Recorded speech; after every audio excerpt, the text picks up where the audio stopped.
വിഷമം മാറിയെങ്കിൽ അനാമിക ആന്റിയുടെ കയ്യിൽ ഫോൺ കൊടുക്ക്. ഐ ലവ് യു അമ്മ. ലവ് യുടെ ചക്കരെ ഉറങ്ങണേ.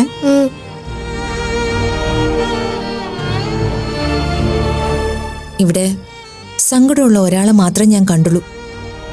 കേട്ടടോ? എനിക്കറിയാം. കാത്തിരിക്കാൻ എനിക്ക് ഇപ്പൊ എന്റെ മോൻ മാത്രമേ ഉള്ളൂ. എടോ, അവനെ ഒന്ന് സമാധാനിപ്പിച്ചിട്ട് പോണേ. അതിന് ഞാൻ നോക്കിക്കോളാം.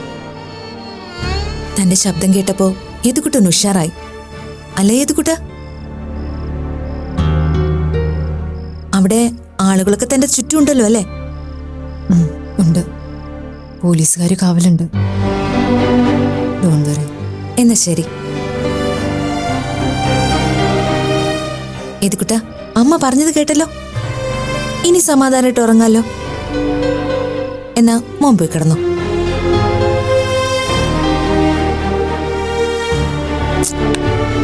വിഷമിക്കല്ലടോ.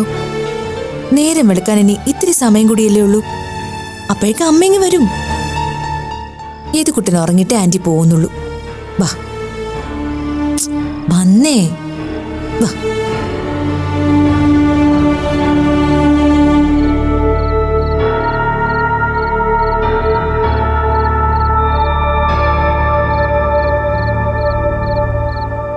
സാരംഗ്, തന്നെ ഉപദേശിക്കാനൊന്നും ഞാൻ ആളല്ല.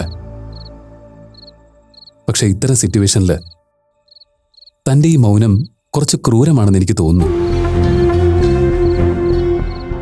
അപകടങ്ങളുടെ മുമ്പിൽ വൈരാഗ്യങ്ങൾ ആരും വെച്ച് പുലർത്താറില്ലല്ലോ. താൻ എന്താ രഞ്ജിത്ത് പറഞ്ഞു വരുന്നത്? മൈഥിലി പോയ സ്ഥലത്തൊരു അപകടമുണ്ടായി. ഇനി അതിന്റെ ഉത്തരവാദിത്വവും എന്റെ തലയിൽ കെട്ടിവെക്കാനാണോ? അത് നിസ്സാരമായൊരു തർക്കുത്തരായി പോയി. എടോ, തനിക്കറിയാം താൻ ചെയ്യുന്ന ഒന്നും ശരിയല്ല എന്ന്. പക്ഷേ താനത് ശരിയാണെന്ന് വാദിക്കാൻ ശ്രമിക്കുന്നു, അത്രേ ഉള്ളൂ. രഞ്ജിത്ത്, ഒരു പ്രശ്നമുണ്ടായപ്പോ രാത്രിയാണെന്ന് പോലും നോക്കാതെ ഇങ്ങോട്ട് ഇറങ്ങിത്തിരിച്ച നിങ്ങളുടെ നല്ല മനസ്സിനോട് എനിക്ക് ബഹുമാനമുണ്ട്. എന്ന് കരുതി അതെന്നെ ചോദ്യം ചെയ്യാനുള്ള ലൈസൻസ് ആക്കണ്ട. സാരംഗ് നല്ല ദേഷ്യത്തിലാണല്ലോ രഞ്ജിത്ത്. അല്ല, നമ്മളോട് ദേഷ്യം കാണിക്കുന്നതിൽ അത്ഭുതമൊന്നുമില്ല. അമ്മയുടെ ശബ്ദം കേൾക്കണമെന്ന് പറഞ്ഞ യദുവിനോട് ഷൗട്ട് ചെയ്യണമെങ്കിൽ പിന്നെ വേറെന്താ ചെയ്യാൻ പറ്റാത്തത്? ആര് പറഞ്ഞു ഷൗട്ട് ചെയ്തെന്ന്?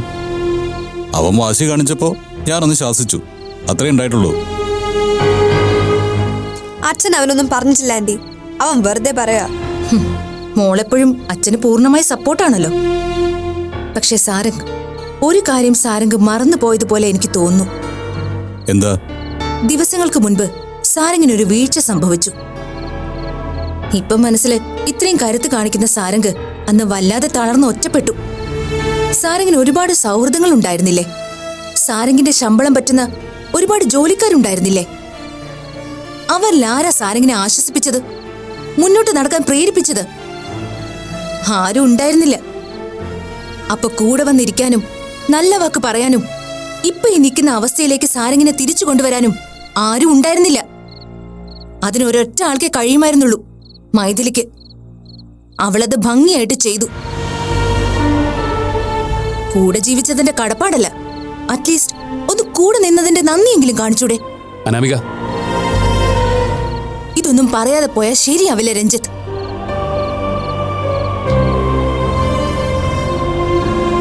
മനുഷ്യൻ അഹങ്കരിക്കണം, അതിനൊരു പരിധിയുണ്ട്. അതും മറികടന്ന പിന്നെ മനുഷ്യനാണെന്നുള്ള പേരെ പറയാൻ പാടില്ല. എന്തായാലും ഞങ്ങൾ കൂടുതൽ ശല്യമാവുന്നില്ല. മൈഥിലിക്കൊന്നും സംഭവിക്കാതിരിക്കാൻ വേണ്ടി യദുക്കുട്ടനെ പോലെ ഞങ്ങൾ മനസ്സൊരുക്കി പ്രാർത്ഥിക്കാം. കാരണം അവള് നല്ലവളാ. സാരംഗ് ഇനിയും അത് തിരിച്ചറിഞ്ഞിട്ടില്ലെങ്കിൽ പിന്നെ ഒന്നും പറഞ്ഞിട്ട് കാര്യമില്ല. സോറി സാരംഗ്. ഇവളെന്തെങ്കിലും മനസ്സിൽ തോന്നിയാൽ തുറന്നു പറയുന്ന കൂട്ടത്തില്. അത് എനിക്കറിയാമല്ലോ. അനാമിക, നമുക്കിറങ്ങാം.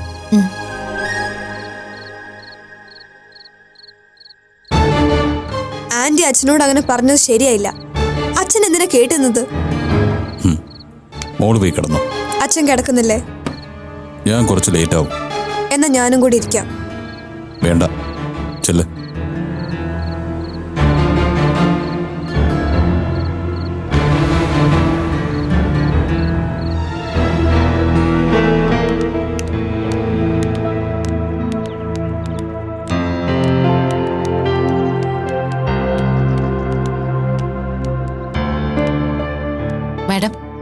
അടിവാരത്തെത്തുന്നത് വരെ ഞങ്ങൾ ആരെങ്കിലും പുറകെ വരണോ? റോഡിൽ കുഴപ്പമൊന്നുമില്ലെന്നല്ലേ പറഞ്ഞത്? പിന്നെ അതിന്റെ ആവശ്യമൊന്നുമില്ല. എന്നാലും നിങ്ങൾക്ക് പരിചയമില്ലാത്ത സ്ഥലമായതുകൊണ്ട് കുഴപ്പമില്ല, ഞങ്ങൾ പൊക്കോളാം. ഇവിടെ വന്നവർക്കൊക്കെ നിങ്ങളെ വലിയ കാര്യമായിരിക്ക.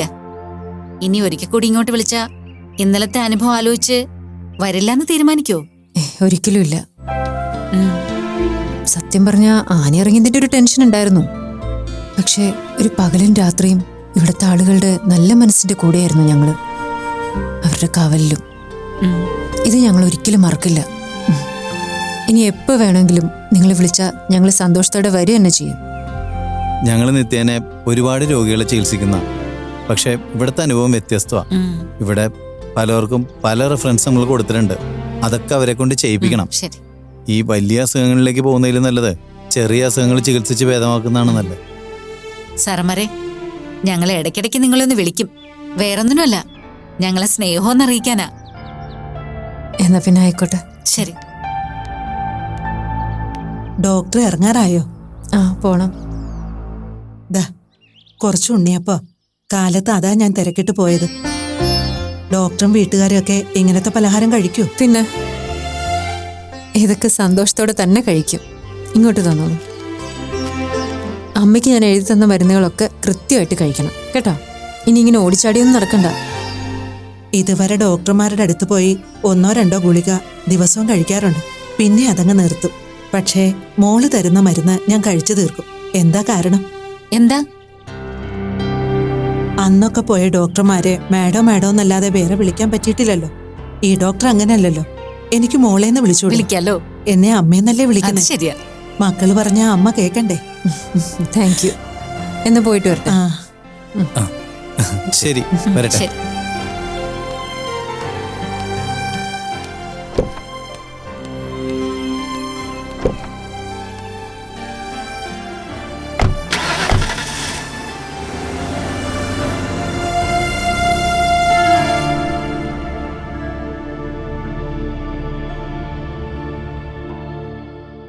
അച്ഛാ, അമ്മ പുറപ്പെട്ടോ?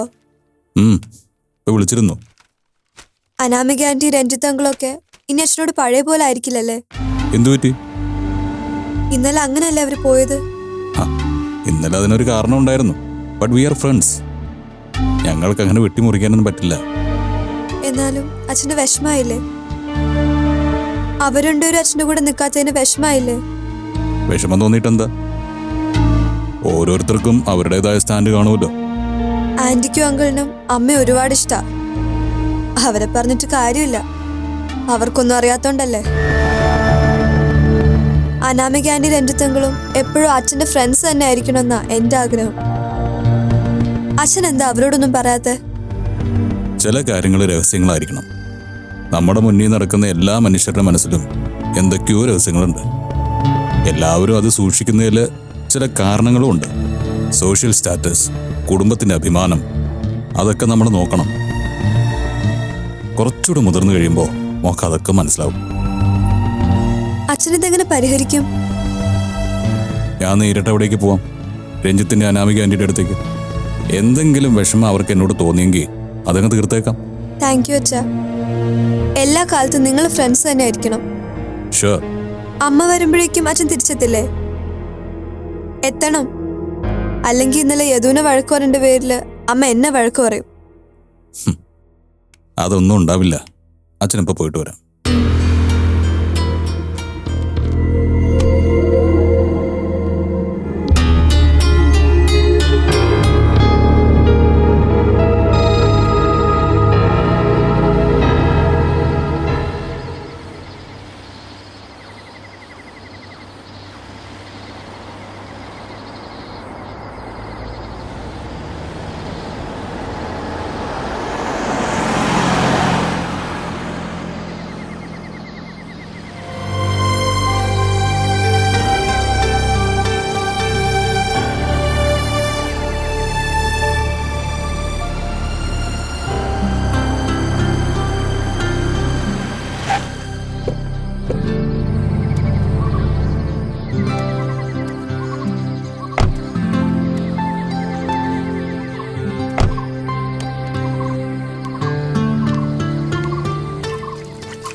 ഉറക്കം വന്നോ നിനക്ക്? ഏയ് ഇല്ലില്ല. വെറുതെ പറയണ്ട. വേണമെങ്കിൽ കുറച്ചു നേരം ഉറങ്ങിക്കോ. ഏയ് അത് ഞാൻ വേണ്ട. ഡ്രൈവ് ചെയ്യണോ? ഒന്നുമില്ല മാഡം, ഞാനൊന്ന് ഫ്രഷ് ആയിക്കോട്ടെ എന്ന് കരുതിയാ. എന്നാ ശരി. ആ പിന്നെ ഇന്ന് എനിക്ക് ഡേ ഡ്യൂട്ടി ഉണ്ടോ? പിന്നെ ദേവി ഇത് ഇന്ന് ഡേ ഡ്യൂട്ടിയിൽ നിന്നൊന്ന് ഒഴിവാക്കി തരുമോ? സ്നേഹ ഇന്നലെ പിന്നെ ഒരു കോള് പോലും വിളിച്ചിട്ടില്ല. ഞാൻ വിളിച്ചിട്ട് എടുത്തിട്ടുമില്ല. അതിനർത്ഥം ഒരു ഭൂകമ്പം അവിടെ കാത്തിരിപ്പുണ്ടെന്നാ. അത് സോൾവ് ചെയ്യണമെങ്കിലേ ഈ പകല് മുഴുവൻ വേണ്ടി വരും. അതുകൊണ്ടാ പ്ലീസ്. ഈ നിലയ്ക്ക് നീ ഒരുപാട് കഷ്ടപ്പെടുവല്ലോടാ. ഈ എല്ലാവർക്കും ഡോക്ടർ മൈഥിലിയെ പോലെ ഒരു നല്ല ജോഡി കിട്ടണമെന്നില്ലല്ലോ. നല്ല ജോഡി. ദൂരെ നിന്ന് നോക്കുമ്പോൾ ഏത് കപ്പിളിനെ കുറിച്ചും മറ്റുള്ളവരുടെ അഭിപ്രായം അതായിരിക്കും. പക്ഷേ പറഞ്ഞു കേട്ടിട്ടില്ലേ, മിന്നുന്നതെല്ലാം പൊന്നല്ലാന്ന്. ചിലത് മിന്നും, തിളക്കം കാട്ടും, കൊതിപ്പിക്കും. പക്ഷേ ഒരുപാട് ആശിച്ച് നെഞ്ചോട് ചേർക്കുമ്പോഴാവും അത് പൊള്ളുന്ന കനലാവുന്നത്. മാഡം പറഞ്ഞു വരുന്നത്? അത് വിട്. എങ്ങനെയുണ്ടായിരുന്നു ഇന്നലത്തെ ക്യാമ്പ്? ആ കാട്ടാനയുടെ ഇഷ്യൂ അല്ലാതെ ബാക്കിയെല്ലാം നല്ലതായിരുന്നു. നന്നായിരുന്നു എന്നല്ല എനിക്ക് തോന്നുന്നത്. നമ്മുടെ ജീവിതത്തിൽ നിന്ന് അടർത്തി മാറ്റി വെക്കാവുന്ന നല്ലൊരു ദിവസം. നമുക്ക് പരിചയമില്ലാത്ത കുറേ പേര് നമുക്ക് കാവലിരുന്നു, നമ്മളോട് സംസാരിച്ചു ഒരു രാത്രി മുഴുവനും. അവരുടെ ചോദ്യങ്ങളിലെ നിഷ്കളങ്കത കേട്ടോ, നമ്മുടെ കാര്യങ്ങൾ അറിയുമ്പോഴുള്ള സന്തോഷം കണ്ടോ? അവിടെ ഞാൻ അത്ഭുതപ്പെട്ടു പോയത്. 400-500 രൂപയൊക്കെയാ അവരിൽ പലരുടെയും ദിവസ ശമ്പളം. അവരിൽ പലരും സമാധാനമായ കുടുംബജീവിതം നയിക്കുന്നത് ആ ഒരു ശമ്പളം വെച്ചിട്ടാ.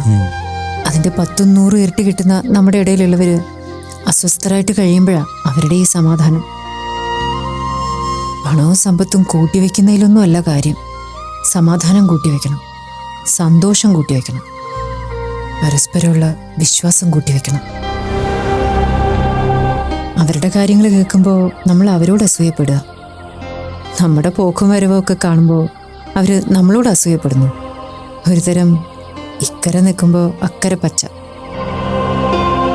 അതാണ് ജീവിതത്തിന്റെ രസമെന്ന് പണ്ട് ആരോ പറഞ്ഞിട്ടില്ലേ? നിന്റെ ഉറക്കം തെളിഞ്ഞെങ്കിൽ നമുക്ക് പോവാം. തിരക്കൊന്നുമില്ല. മാം സംസാരിക്കുമെങ്കിൽ കുറച്ചു നേരം കൂടി ഞാൻ കേട്ട് വെക്കാം. ഇപ്പൊ അതിനുള്ള സമയമില്ല. സാറ് കയറിയാട്ടെ.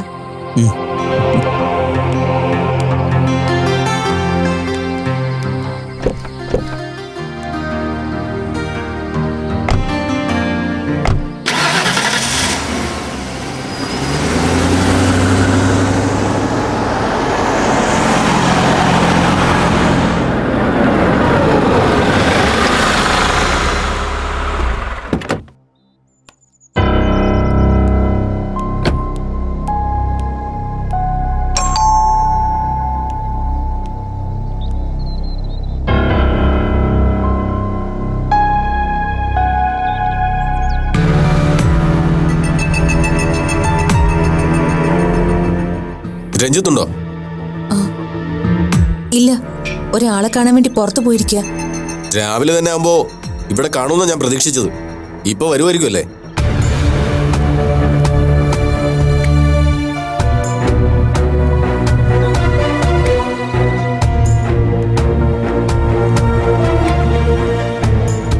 രഞ്ജിത്ത് വൈകിക്കോട്ടെ. അയാൾ വന്നിട്ടേ എനിക്ക് പോകാൻ പറ്റൂ. കൊച്ചിന് എന്നെ മനസ്സിലായോ? ഞാൻ സദാശിവൻ. രഞ്ജിത്ത് പറഞ്ഞിട്ടുണ്ടോ? ഉണ്ട് എന്ന് പറഞ്ഞ രഞ്ജിത്ത് ഞാനും തമ്മിലുള്ള ഇടപാടിനെ കുറിച്ചും പറഞ്ഞു കാണും. പണത്തിന്റെ കാര്യത്തിനാ രഞ്ജിത്ത് ഇപ്പൊ പോയിരിക്കുന്നത്. തിരിച്ചെത്തിയാലുടൻ അങ്ങോട്ട് വന്ന് കാണാൻ പറയാം. കഴിഞ്ഞ 3 മാസമായി എന്നെ അങ്ങോട്ട് വന്ന് കാണാത്ത ഒരാള് ഇന്ന് വന്ന് കാണും എന്നൊരു വിശ്വാസം എനിക്കില്ല. രഞ്ജിത്തിന് വരാതിരിക്കാം, കാരണം കാശ് എന്റേതല്ലേ. പക്ഷെ എനിക്ക് വരാതിരിക്കാൻ പറ്റില്ലല്ലോ. അതിനും കാരണം കാശ് എന്റേതല്ലേ. പെട്ടെന്ന് ജോലി നഷ്ടപ്പെട്ടതുകൊണ്ട് രഞ്ജിത്ത് കുറച്ച് ടൈറ്റായി പോയി. ഇന്ന് തന്നെ പലിശയെങ്കിലും എത്തിക്കാം. അതിന് പലിശ എനിക്ക് ആവശ്യമില്ലല്ലോ. എനിക്ക് മുതലാണ് ആവശ്യം. അത് കിട്ടാതെ സദാശിവൻ ഇവിടെ നിന്ന് എഴുന്നേൽക്കില്ല. അങ്ങനെ നിർബന്ധം പിടിക്കാതെ ഞങ്ങളുടെ സിറ്റുവേഷൻ ഒന്ന് മനസ്സിലാക്കണം. ഈ കടം മേടിച്ചോമാരുടെ സിറ്റുവേഷൻ മനസ്സിലാക്കാൻ തീരുമാനിച്ചാൽ എന്റെ ബിസിനസ് അന്ന് തീരും. എനിക്ക് നിങ്ങളെ ജീവിപ്പിക്കുന്നതിനെ കുറിച്ച് ഒരുപാട് ചിന്തിക്കാൻ പറ്റില്ല. ഞാൻ ജീവിക്കുന്നതിനെ കുറിച്ച് ചിന്തിക്കാൻ പറ്റൂ. എന്ന് പറഞ്ഞാ കിട്ടിയാലല്ലേ തരാൻ പറ്റൂ. കിട്ടിയില്ലെങ്കിൽ ഞാൻ സഹിക്കണോ? എന്റെ പൊന്നു കൊച്ചേ, കൊച്ചിന് എന്നെ ശരിക്കും അറിയാവുന്ന എനിക്കറിയില്ല. പക്ഷെ നിന്റെ കെട്ടിയവൻ രഞ്ജിത്തിന് എന്നെ നന്നായിട്ട് അറിയാം. എന്റെ രീതികളും അറിയാം. പണം അന്വേഷിച്ചു വന്ന ദിവസം ഞാൻ പറഞ്ഞിരുന്നു, ഒരൊറ്റ ദിവസം പലിശ മുടങ്ങിയാൽ പിറ്റേ ദിവസം ഞാനങ്ങ് കുടുംബത്തിൽ കയറി വരുമെന്ന്. അങ്ങനെയുള്ള ഞാൻ 3 മാസം ക്ഷമിച്ചില്ലേ? ഇനി ഇതിനപ്പുറത്തേക്ക് പറ്റില്ല. പ്ലീസ്, നിങ്ങൾ ഞാനൊന്ന് പറയുന്നത് കേൾക്കൂ. എനിക്ക് സൗകര്യമില്ലെങ്കിലോ? ദേ, ഭർത്താവിനെ ഒളിപ്പിച്ചു നിർത്തി ഭാര്യയെ കൊണ്ട് കാര്യം പറയിപ്പിക്കുന്ന രീതി ഞാൻ പല സ്ഥലങ്ങളിലും കണ്ടിട്ടുണ്ട്. അവൻ എവിടെയാണ് കൊച്ചേ? ഇവിടെ അകത്തുണ്ടോ? അതോ എന്നെ കണ്ടപ്പോ പുറത്തേക്ക് ഇറങ്ങി ഓടിയോ? നിങ്ങൾ കുറച്ചുകൂടി മാന്യമായിട്ട് സംസാരിക്കണം. പിന്നെ പണം വാങ്ങിച്ച് പറ്റിച്ച നിന്റെ മുന്നില് ഇനി ഞാൻ എന്റെ മാന്യത ഇറക്കാത്തതിന്റെ ബുദ്ധിമുട്ടേ ഉള്ളൂ. ദേ, ഒരു കാര്യം ഞാൻ പറഞ്ഞേക്കാം. ഇന്ന് വൈകുന്നേരം 5 മണിക്ക് മുൻപായി എന്റെ പണവും പലിശയും കൊണ്ടുവന്നേക്കണം. അല്ലെങ്കിൽ പാതിരായ്ക്ക് സദാശിവൻ ഒരു വരവിങ്ങോട്ട് വരും. കൂടും കുടുക്കയും കെട്ടിയവനെയും കെട്ടിയോളെയും എടുത്ത് പുറത്തിട്ട് സദാശിവനൂടെ പൊറുതി തുടങ്ങും. കേട്ടോടി?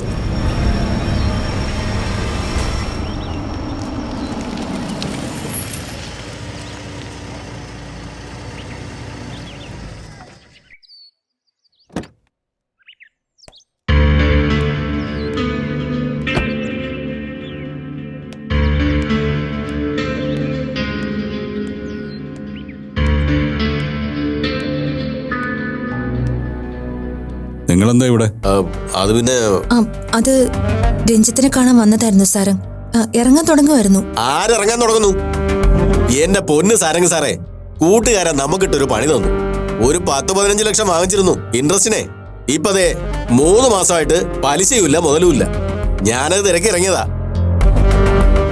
പണത്തിന്റെ ഇടപാട് രഞ്ജിത്തുമായിട്ടല്ലേ? അതിന് അനാമികയോട് സംസാരിച്ചിട്ട് എന്താ കാര്യം? അത് കൊള്ളാം സാറേ. ഞാൻ തൊട്ടപ്പുറത്തുള്ള റേഷൻ കടയിൽ പോയി ചോദിച്ചു. അതിനപ്പുറത്തുള്ള പലചരക്ക് കടയിലും കയറി. അവർക്കാർക്കും രഞ്ജിത്തിനെ കുറിച്ച് കാര്യമായിട്ട് ഒന്നും അറിയില്ല. അപ്പൊ പിന്നെ വീട്ടിൽ വന്നല്ലേ പറ്റൂ, ഭാര്യയെ കണ്ടല്ലേ പറ്റൂ. മിസ്റ്റർ സദാശിവൻ, ഒരു കുടുംബത്തിനകത്തേക്ക് വന്ന പുലർത്തേണ്ട ചില മാന്യതകളുണ്ട്. പണത്തിന്റെ ഇടപാടിൽ പഴയതുപോലെ ആളുകളെ ഭീഷണിപ്പെടുത്താൻ പാടില്ല എന്ന് നിങ്ങൾക്ക് അറിയാഞ്ഞിട്ടാണോ? ഓ, നിയമം. ഞങ്ങള് പലിശക്കാരെയൊക്കെ മൊത്തം മൂക്കേൽ വലിച്ചു കയറ്റാൻ ചില നിയമങ്ങൾ പടച്ചുണ്ടാക്കിയിട്ടുണ്ട് സാറേ. പക്ഷെ അതൊക്കെ സദാശിവന്റെ തലയ്ക്ക് മുകളിലൂടെ അങ്ങ് പറന്നു പോകത്തേ ഉള്ളൂ. എന്തായാലും സാറ് കാര്യങ്ങളൊക്കെ കൃത്യമായി അറിഞ്ഞ സ്ഥിതിക്ക് കൂട്ടുകാരനോടൊന്ന് പറഞ്ഞേക്ക്. 15 ലക്ഷവും അതിന്റെ പലിശയും ഇന്ന് വൈകുന്നേരത്തിനകം എനിക്ക് കിട്ടിയിരിക്കണം. അല്ലെങ്കിൽ എന്റെ വിധം മാറും. പിന്നെ രക്ഷിക്കാൻ കൂട്ടുകാരും നാട്ടുകാരും വന്ന് നിന്നാലും സദാശിവന്റെ പണി ചെയ്യും. വിഷമൊന്നും തോന്നിയിട്ട് കാര്യമില്ല സാറേ. നിങ്ങളെപ്പോലെ വലിയ ബിസിനസ് ഒന്നും ചെയ്യാത്ത ഒരു പാവപ്പെട്ടവനാ. ജീവിച്ചു പൊയ്ക്കോട്ടെ. പിന്നെ ഇതിന്റെ പേരില് എന്നെ ഏതെങ്കിലും പോലീസുകാർ വിളിക്കുകയോ എന്റെ പേരിൽ ഒരു പരാതി പോലീസ് സ്റ്റേഷനിൽ എത്തുകയോ ചെയ്താൽ ഒട്ടും വിവരമില്ലാത്ത കുറെ എണ്ണത്തിനെ നല്ല ശാപ്പാട് കൊടുത്ത് ഞാൻ വളർത്തുന്നുണ്ട്. മെനക്കെട്ടോമാരാ. അവന്മാര് വന്നിങ്ങ് കേറും. പിന്നെ മാനം പോകുന്നത് ആണിനാണോ പെണ്ണിനാണോ കുടുംബത്തിന് മൊത്തമായിട്ടാണോ എന്നൊന്നും സദാശിവൻ അറിഞ്ഞുകൂടാ. എന്നാ പിന്നെ സദാശിവൻ വരട്ടേടി കൊച്ചേ.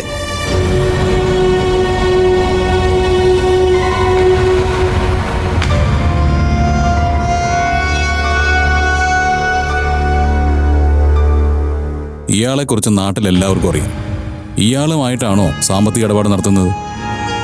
അത് ഒരു പ്രത്യേക സാഹചര്യത്തിൽ വാങ്ങിപ്പോയതാ. ഇന്ന് തന്നെ തിരിച്ചു കൊടുക്കാൻ രഞ്ജിത്ത് ശ്രമിക്കുന്നുണ്ട്. അതിനുവേണ്ടിയാ പോയിരിക്കുന്നത്. അല്ല, സാരംഗ് എന്താ വന്നേ? ഒന്നുമില്ല. ഇവിടുത്തെ പ്രശ്നങ്ങൾ കണ്ടിട്ട് വന്ന കാര്യം മറന്നു പോണ്ട. പറഞ്ഞോളൂ. ഒന്നുമില്ലടോ. ഇന്നലെ താനും രഞ്ജിത്തും വീട്ടിൽ നിന്ന് പോകുന്നത് നല്ല രീതിയിലല്ലല്ലോ. വെറുതെ ഒന്ന് വരാൻ തോന്നി, അത്രേ ഉള്ളൂ. സാരംഗ്, ഈ വിഷയം സാരംഗ് അറിഞ്ഞു എന്ന് രഞ്ജിത്തിനോട് പറയണ്ട. രഞ്ജിത്ത് അറിഞ്ഞ വിഷമാവും. ശരി.